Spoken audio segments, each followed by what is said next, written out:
اچھا، اب پلوشہ خان صاحبہ یہ فرمائیے گا کہ اس اب جو پنجاب کی جو صورتحال ہے،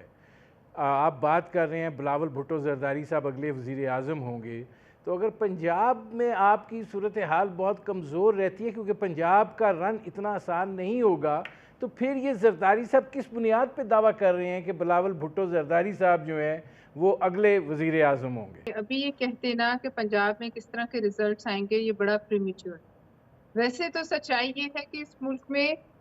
کچھ بھی معاملہ ہونے سے ایک دن پہلے بھی کہنا پریمیچور ہوتا ہے، جو حالات کسی وقت بھی آپ نے دیکھا بدل سکتے ہیں، یہی تاریخ ہمیں بتاتی ہے۔ لیکن اگر جس طریقے سے ابھی نظر آ رہا ہے، اگر آئندہ آنے والے دنوں میں اسی طرح رہتا ہے تو ہمیں امید ہے ہم ساؤتھ پنجاب سے اچھی سیٹس نکالیں گے، ہمیں امید ہے ہم سندھ کو پہلے سے بہتر نمبرز میں آئیں گے، ہمیں امید ہے ہم بلوچستان سے کچھ سیٹس نکالیں گے، جو پچھلے الیکشن میں ایسا نہیں تھا۔ لہٰذا یہ امید تو کی جا سکتی ہے۔ یہ زرداری صاحب کوئی ڈکٹیٹر تو ہے نہیں کہ ڈنڈا لے کے کہیں گے کہ نہ ان کے پاس اختیار ہے کہ میں ہی ہوں اور میری ہی جو فیصلہ ہے اس کے مطابق نیکسٹ وزیر اعظم ہوگا، لیکن ہر پارٹی کا اپنا امیدوار ہے۔ اب ان کا ہماری پارٹی کے امیدوار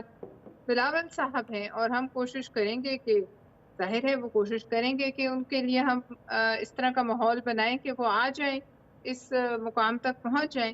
لیکن بہرحال دوسری پارٹیز ہیں، یہ تو الیکشن ڈے پہ پتہ چلے گا